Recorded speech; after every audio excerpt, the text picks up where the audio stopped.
बिहार से है। बिहार पुलिस का कहना है कि जो रामनवमी में के दिन जो वायलेंस हुई है, ख़ास तौर पे नालंदा में, वो प्री प्लान था। उसके लिए व्हाट्सएप ग्रुप बनाए गए थे और उसमें करीब 5 लोगों की अरेस्टिंग हुई है। प्री प्लान या वायलेंस पुलिस कह रही है, पुलिस की जांच में सामने आया है। देखिए, जब आप और हमसे बात किए थे आज से 4 दिन पहले या 5 दिन पहले, उस वक्त भी हमने आपसे कहा था और मीडिया को हमने स्टेटमेंट दिया था कि यकीनन ये प्री प्लान था। जब प्री प्लान था तो आप लोग सो क्यों रहे थे? 31 तारीख को गड़बड़ हुई, फिर पहली तारीख को गड़बड़ कैसे होती है? और दूसरी बात यह है कि आपकी सरकार की, नीतीश कुमार और राजद की जो मिली जुली की सरकार है, उनकी ये सरासर नाकामी है कि उन्होंने इस वायलेंस को, इस हिंसा को रोकने में सरासर नाकाम साबित हुए। एक जुलूस का परमिशन आप देते हैं, पुलिस के सामने मदरसे को जलाया जाता है और आपकी पुलिस तमाशाई बनी बैठी रहती है। तो यकीनन ये पूरी जिम्मेदारी नीतीश कुमार की सरकार पर आयद होती है, उनकी नाकामी की निशानी है। और जब इतना बड़ा हिंसा हुई तो उसके बाद भी अभी तक वो सरकार मुआवजा देने की बात नहीं करती, कंपनसेशन की। आप उन पुलिस वालों को सस्पेंड नहीं करते। तो ये बात है, बजाय उसके आप इफ्तार की दावत करते हैं और बैठकर मज़े ले लेकर खजूर खाते हैं। अरे भाई, ये क्या हो रहा है? आप सत्ता में आप है, कुछ तो अपनी अखलाकी ज़िम्मेदारी दिखाइए, संवैधानिक ज़िम्मेदारी दिखाइए और इसकी रोकथाम करिए। और जिन लोगों का नुकसान हुआ है उनको मुआवजा दीजिए ना आप। भाई, सेकुलरिज्म का नाम सिर्फ आपको चुनाव में क्यों आता? सेकुलरिज्म का नाम सिर्फ आपको मुख्यमंत्री और प्रधानमंत्री बनने का क्यों क्या आता?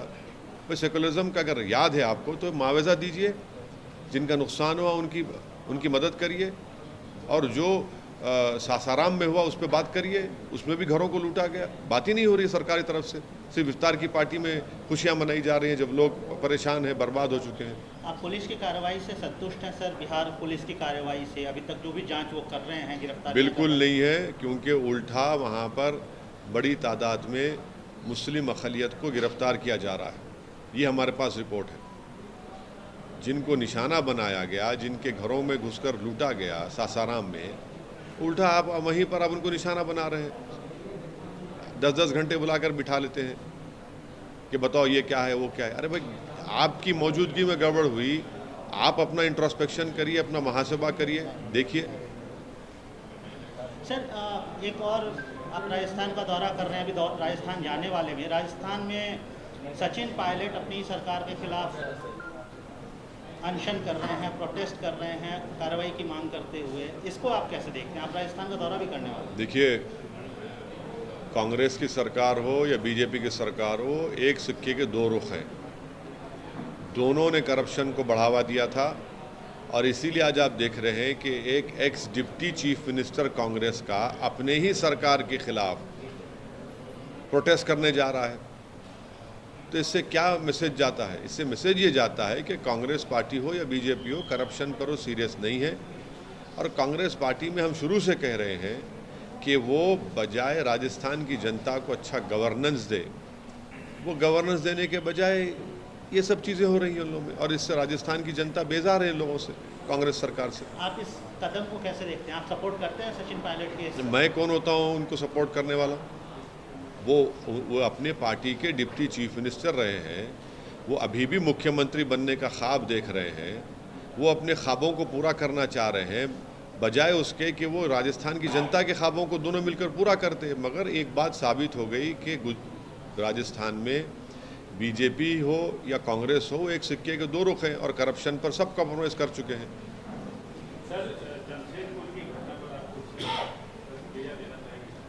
नहीं तो हम तो उसी वक्त आपसे कहे थे जब गवर्नमेंट ऑफ इंडिया ने एक एडवाइज़री जारी किया था।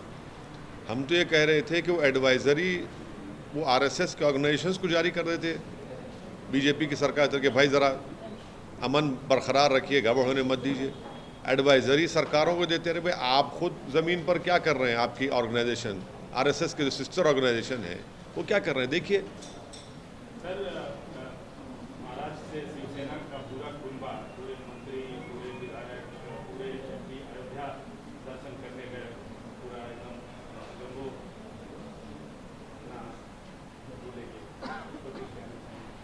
6 दिसंबर 1992 को क्या हुआ था, बस इतना ही कहूँगा और ये ज़िंदगी भर कहता रहूँगा। नहीं, 6 दिसंबर 1992 को क्या हुआ था, ये याद रखना पड़ेगा और हम याद रखेंगे उसको।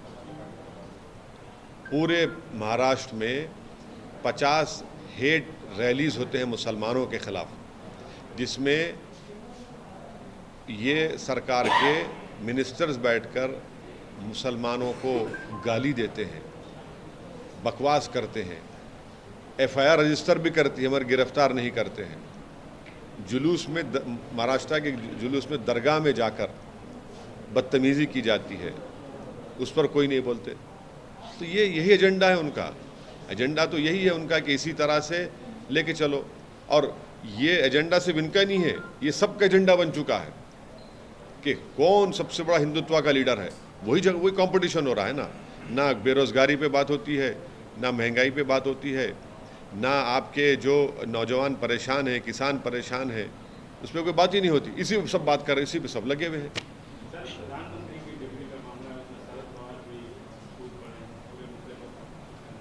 अडानी को भी शरद पवार ने इंटरव्यू दिया, उनका बोला कि उनके टारगेट किया जा रहा है। अब देखिए, ये इसका हम इतना ही बोलना चाहेंगे कि हम क्या करेंगे भाई, ये तो इन लोगों का मामला है जो अपोजिशन में है, सब लोग वो बताएं। इनमें इतना डिफरेंस कैसे आ गए? पूरा पार्लियामेंट आपने रोका, पार्लियामेंट को आपने रोका, एक स्ट्रेटजी बनाई आपने, फिर आप ही के मेन पार्टनर और वो बड़े लीडर हैं शरद पवार साहब, वो ये कह रहे हैं तो उनको बोलना चाहिए, आपको पूछना चाहिए कांग्रेस के नेताओं से, और ख़ास तौर से उस नेता से पूछना चाहिए जिनकी मेंबरशिप चले गई बेचारों की, उनसे पूछिए। वो तो फ़ोटो लगाए निकाले थे लोकसभा में फ़ोटो निकाल के बताए थे ना, प्रधानमंत्री जो है एयरक्राफ्ट में बैठ रहे हैं, वहाँ जा रहे हैं, उनको बोलना चाहिए। अब ये अपोजिशन यूनिटी ये होगी क्या? अब बताइए। हाँ, जहाँ तक हमारी डिग्री का सवाल है, हमारी डिग्री है, हमारे पास डिग्री है। हम अगर कोई देखना चाह रहे हैं तो वो लिंकन जिनको ईमेल कर ले, डिग्री हमारी मिल जाएगी। उस्मान यूनिवर्सिटी में BA की डिग्री मिलेगी, हमारी डिग्री तो है भाई। सर इसी पे आपकी आमद कब होने वाली है कर्नाटक? नहीं, कर्नाटक में आमद क्या, कर्नाटक में हम आ चुके हैं, हम अपने 3 कैंडिडेट्स का अनाउंस कर चुके हैं, हमारा काम चल रहा है, हम चुनाव लड़ेंगे। आप थोड़ा इंतज़ार करिए, बता देंगे आप, चुनाव तो लड़ेंगे। सर ये जो आमद सर जो सर्टिफिकेट नहीं, चुनाव तो लड़ेंगे, थोड़ा इंतज़ार करिए, बताएंगे, डिटेल तफसील बताएंगे आपको। हम कहाँ भाग सकते हैं आपसे सर, आपके साथी हैं हम, बताएंगे ज़रूर आपको। नहीं बताएं, अभी इतना कोई हम अपनी जल्दी कुछ नहीं बताएंगे आपको ज़रूर, चुनाव तो लड़ेंगे ज़रूर। ये जो सर्टिफिकेट की बात आप कर रहे थे, आम आदमी पार्टी आज कैंपेन शुरू करी और पवार की बात तो अभी आप कर ही चुके थे, मतलब ये कैंपेन शुरू करना और जयंत चौधरी एंड प्लान खेरा, मतलब वो लोग भी कैंपेन बैक नहीं करने वाले, जो आप अपोजिशन में भी इतने डिफरेंसेस है बोल के बोल रहे हैं। मैं इस पर कोई बात नहीं कर सकता हूँ, क्योंकि मैं उनके सो कॉल्ड अपोजिशन यूनिटी का हिस्सा मुझे नहीं बनाया गया है, वो मुझे नहीं बना। जहाँ तक मेरी सर्टिफिकेट का सवाल है, मेरी सर्टिफिकेट है मेरे पास। क्या प्रधानमंत्री के सर्टिफिकेट पे जो सवाल उठ रहे हैं उस पर आपकी राय क्या है? दिखाना चाहिए, दिखाने की जो मांग हो रही है उस पर आपकी राय क्या है?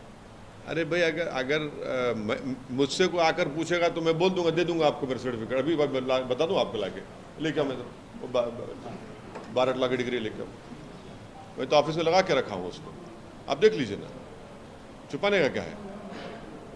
है तो है, नहीं है तो नहीं है। बोलने का मतलब ये है कि प्रधानमंत्री को भी दिखाना चाहिए क्या? हाँ जी, नहीं देखिए, नहीं ऐसा है ना, इलेक्शन एफिडेविट में, इलेक्शन में देखिए हमारा डिग्री, एक मिनट सर, इसको जरा ये ये हमारे खून पसीने की कमाई है। कितने साल? हाँ देखिए, लिंकन जिनकी है सर, 1995 के सर, डिग्री में 94 में क्वालिफाई हो गए थे, डिग्री जाके लिए थे हम। ये हमारी तो डिग्री यहाँ पे है, आपका अगर आप ले लीजिए कॉपी, आपको चाहिए तो ले लीजिए।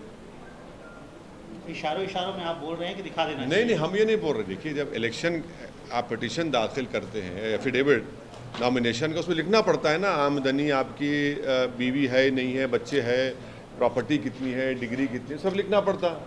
आप मेरे से पूछो तो मैं तो मेरा दिखा दिया। अब मुझे परवाह नहीं है कि कोई क्या प्रधानमंत्री को भी दिखाना चाहिए, आप ये बोलना चाहिए? नहीं, मैं बोल रही ना, आप मुझसे पूछे मैं अपना दिखा दिया, क्योंकि कल आप पूछने वाले थे आपकी कहाँ है बताओ, उससे पहले प्रीएम करके आपको दिखा दिया मैं। तो पीएम साहब क्या करना चाहिए सर इसमें? हाँ, पीएम को भी दिखाना चाहिए क्या? नहीं, पीएम साहब तो फोटो ले रहे हैं, शेर की शेर दिखाई नहीं। पीएम साहब तो गए जंगल में, शेर ही नहीं दिखा उनको, जंगल में शेर ही नहीं दिखा। नहीं, जंगल में मंगल ही पूरा गए, शेर ही नहीं दिखा उनको बेचारे। इतना मैंने बड़ा कैमरा लेकर गए थे, शेर दिखा ही नहीं। टाइगर, पुली, बाघ दिखा ही नहीं। हम यही कह रहे हैं कि बीजेपी जो एडवाइस, सुन तो लीजिए, बोल तो ले रहे हैं, हम बता रहे हैं आपको। आप जब तक बीजेपी अपने ऑर्गेनाइजेशंस को रोकेगी नहीं, हम अब से नहीं 5 साल से आपसे कह रहे हैं, ये सब चीज़ें रुकेगी नहीं। और दूसरा ये कि जो कांग्रेस पार्टी की जो सत्ता में है उनको चाहिए, भाई धर्म संसद छत्तीसगढ़ में नहीं हुआ था, स्टेट स्पॉन्सर्ड धर्म संसद हुआ था, उसमें एक महाशय जाकर क्या बकवास किए थे। आप आइडियोलॉजी पे कॉम्प्रोमाइज कर चुके हैं ना।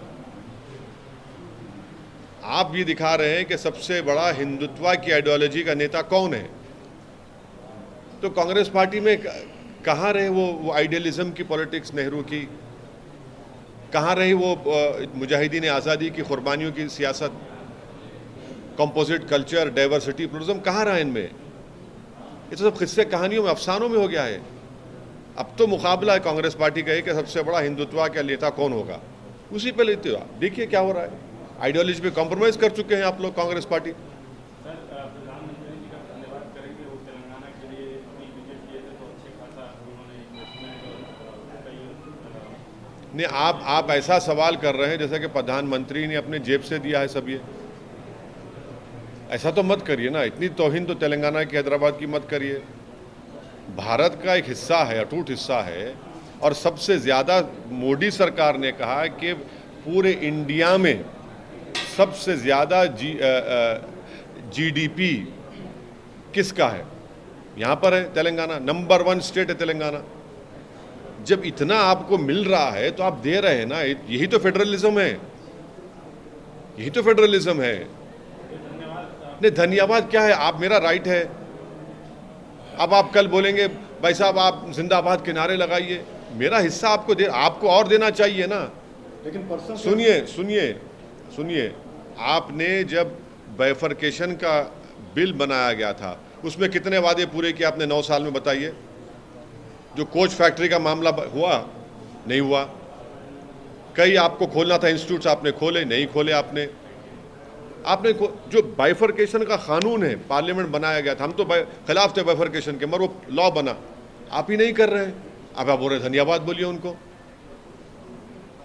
सर, बीआरएस के राज्यसभा में नेता हैं केशव, उन्होंने शिकायत दर्ज की थी कि उनको एक बतौर सांसद इनवाइट किया जाना चाहिए था, हमें नहीं बुलाया गया। क्या आपकी वैसी शिकायत?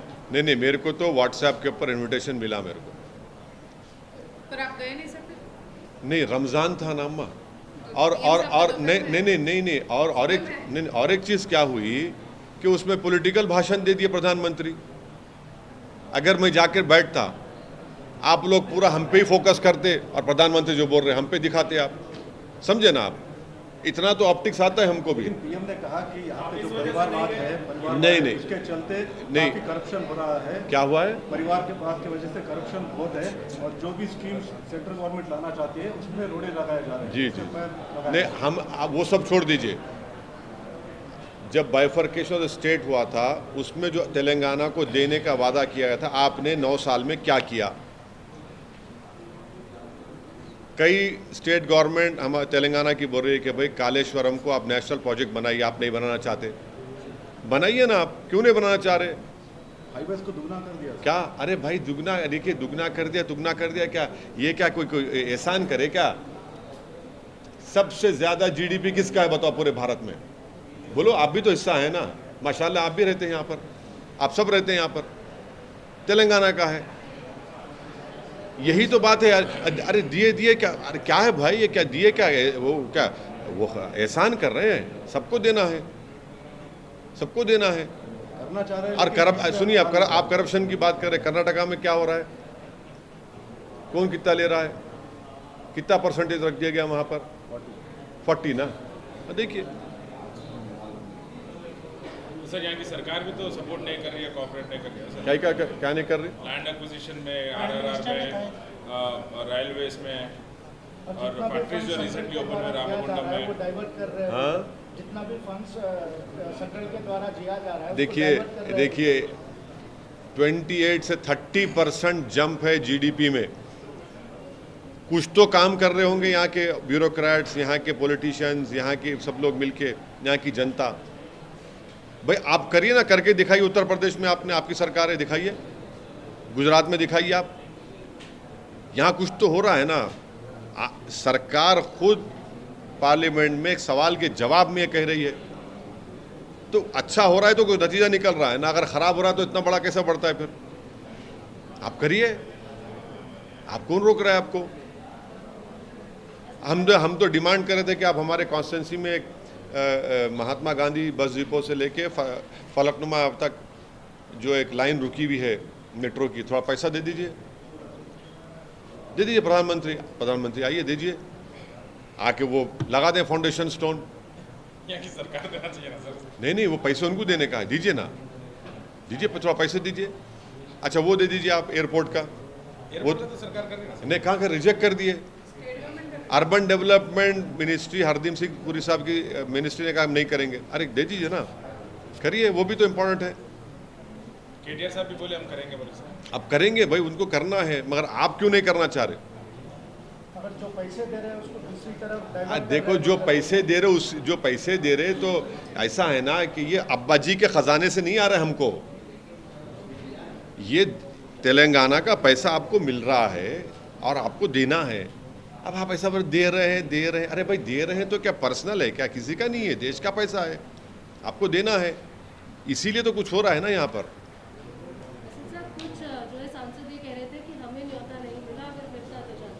क्या ये हालात आपकी तरफ से भी है क्या? नहीं, मेरे को तो इनविटेशन मिला, मेरे को व्हाट्सएप पर मुझे भिजाया गया था और मैं उनका शुक्रिया भी अदा किया, थैंक यू बोला उनको मैं। सर जो केरल में बीजेपी लीडर चर्चेस को विजिट कर रहे हैं और प्राइम मिनिस्टर का ईस्टर पे आउटरीच, और इस पे ऑपोजिशन लीडर्स ये बोल रहे हैं कि ये पूरा फेक है, मतलब एजेंडा बना रहे हैं, और आरएसएस के माउथपीस में उन लोगों की आइडियोलॉजी क्लियरली लिख के बताया जा रहा है। तो इस पर आपका क्या कहना है सर? क्रिश्चियन ऑर्गेनाइजेशन की तरफ से मीडिया में बताया गया है कि पिछले 1 साल में बहुत ज़्यादा तादाद में क्रिश्चियंस के ऊपर हमले हुए हैं। जब कभी भी वो उनके त्यौहार में सेलिब्रेशन करते हैं तो वहाँ पर संघ परिवार के ऑर्गेनाइजेशंस घुसकर ये उन पर हमला करते हैं, डराते हैं कि तुम धर्म परिवर्तन कर रहे हो, और उसको बर्खास्त कर रहे थे। इसको रोक लगाइए ना, इसको रोक ही नहीं लगा रहे आप। कितने इंसिडेंट्स हम आप देख रहे हैं। जब कभी कोई क्रिश्चियंस का त्यौहार आता है, आपके लोग घुस जाते कि तुम धर्म परिवर्तन कर रहे हो, देखो ये किताब तुमने, ये क्या है। अरे भाई छोड़िए ना उनको। और फिर आप जा रहे हैं ना, चर्चेस को जा रहे हैं, चलिए अच्छा हुआ। फिर आपने प्री मैट्रिक स्कॉलरशिप माइनॉरिटीज़ की क्यों बंद कर दी? आपने मौलाना आज़ाद फेलोशिप क्यों बंद कर दी? आपने पढ़ने के लिए है ना। ये आपकी कौन सी मोहब्बत है कि एक तरफ आप मेरे बच्चों को स्कूल से महरूम कर दे रहे हैं, मेरे बच्चों को पीएचडी की डिग्री ना मिले, मगर आप बराबर जाएंगे, सब चीज़ें करेंगे।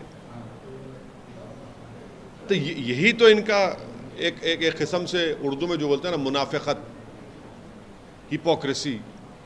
जो आपको काम करना था एजुकेशन में, आप प्री मैट्रिक ख़त्म कर दिए, मौलाना आज़ाद फेलोशिप आप बंद कर दिए। ये क्यों कर रहे भाई आप? ये करिए ना। और जितने क्रिश्चियंस पे हमला होते हैं उसको रुकाइए, आप रुकाइए ना। ये जो रिपोर्टेड है, आप खुद रिपोर्ट करते, मीडिया में आता है। सर कर्नाटक में अमूल डेयरी प्रोडक्ट्स की एंट्री पे काफ़ी पॉलिटिक्स शुरू हो गई है। आरोप ये लगाया जा रहा है कि नंदिनी ब्रांड जो कर्नाटक स्टेट की लोकल ब्रांड है, उसको वीकेंड करने के लिए अमूल की एंट्री हो रही है। हालांकि केंद्र सरकार इसको डिनाई करती है। लेकिन कांग्रेस और कनाडा और नहीं ये आरोप लगा रहे हैं आपने आरोप आरोप छोड़िए। देश के होम मिनिस्टर जनाब अमित शाह ने क्या कहा था कर्नाटका में जाकर? वो जिम्मेदार आदमी है ना, उन्होंने कहा था ये बात। आप जाकर वहां क्यों बात करते भाई? आप नंदिनी की बात करना था, आप वहां जाकर अमूल की बात करते हैं। आप ही ने किया ना बात, होम मिनिस्टर ने किया। अब आप वो नहीं, उनका नाम नहीं लेना चाहते आप लोग। आप इस पे क्या लोकल ब्रांड्स को, लोकल रीजनल ब्रांड्स को, प्रोडक्ट्स को प्रमोट करना चाहिए? देखिए, हर प्रदेश में लोगों को उनका एक अपनी रीजनल एफिनिटी होती है और आप उसको छीन नहीं सकते। प्रॉब्लम बीजेपी में क्या है कि बीजेपी देश में ही चाहती है कि एक आइडियोलॉजी, एक कल्चर, एक भाषा रहे। यही प्रॉब्लम है बीजेपी का। और एक दूध का ब्रांड। हाँ, वो सब आ गया उसमें, सब आ गया उसमें। वो प्रॉब्लम है, वो अपनी आइडियोलॉजी से नहीं हटना चाह रहे हैं, इसीलिए वो कह रहे हैं बात को। आज ज्ञानवापी की हियरिंग थी सुप्रीम कोर्ट में और चौ वो वज़ू के पानी का इंतज़ाम के लिए, रमज़ान का महीना है, पानी का इंतज़ाम नहीं किया गया है, इसीलिए वो किया गया है। अब ये जो ज्ञानवापी मस्जिद का है, मथुरा की मस्जिद का है, इसमें कौन है बताइए? अब रमज़ान की ईद आएगी तो फिर आप देखेंगे सब चले जाएंगे, मगर मस्जिद के ऊपर कौन जा रहा है भाई? केसेस कौन डाल रहा है? प्लेसेस ऑफ वर्शिप एक्ट 1991, उसको ख़त्म करने के लिए कौन कोशिश कर रहा है? मगर ये भी मोहब्बत है, पसमानदा से मोहब्बत है। रिजर्वेशन कर्नाटका में निकाल दिया आप, मगर पसमानदा से मोहब्बत है। मोहब्बत तो है ना सर। हाँ, मैं भाई, आपकी ऐसी मोहब्बत है कि हम बर्बाद हो रहे हैं। आपकी मोहब्बत ऐसी है कि आप हमको खींच रहे हैं। आप ऐसे हमारे महबूब हैं कि आप अपनी महबूबा को ही बर्बाद कर दे रहे हैं। आपकी चाहत ऐसी है कि आप बजाय हमारी मोहब्बत में मिल जाएं, तरक्की करें, मगर आप बोलते नहीं, हम जिसको चाहेंगे तो नीचे जाएगा। अब ये कर रहे हैं। रिजर्वेशन आप क्यों छीन लिए भाई कर्नाटका में? और गलत कहा होम मिनिस्टर ने। वो आंध्र प्रदेश के रिजर्वेशन की मिसाल देकर बोल रहे, अरे वो आंध्र प्रदेश का, उस आंध्र प्रदेश के रिजर्वेशन अभी भी सुप्रीम कोर्ट में पेंडिंग है, और झूठ बोलते हैं। इंटरिम रिपोर्ट के ऊपर रिजर्वेशन कैसा छीनते कर्नाटका में आप? इंटरिम रिपोर्ट आओ, इंटरिम रिपोर्ट कहाँ है बताइए? लिफाफे में है, बंद है, कंप्लीटली इलीगल है ये। इंटरिम रिपोर्ट पे आप छीनते हैं, तो ये मोहब्बत है आपकी भाई? कोई पढ़ाई में, रोजगार में आगे बढ़ रहा है और इंपेरिकल एविडेंस है उसके सोशल एजुकेशनल बैकवर्डनेस का, और इंटरिम रिपोर्ट पर रिजर्वेशन छीन लेते आप, और वो भी बंद लिफाफे में रिपोर्ट है वो।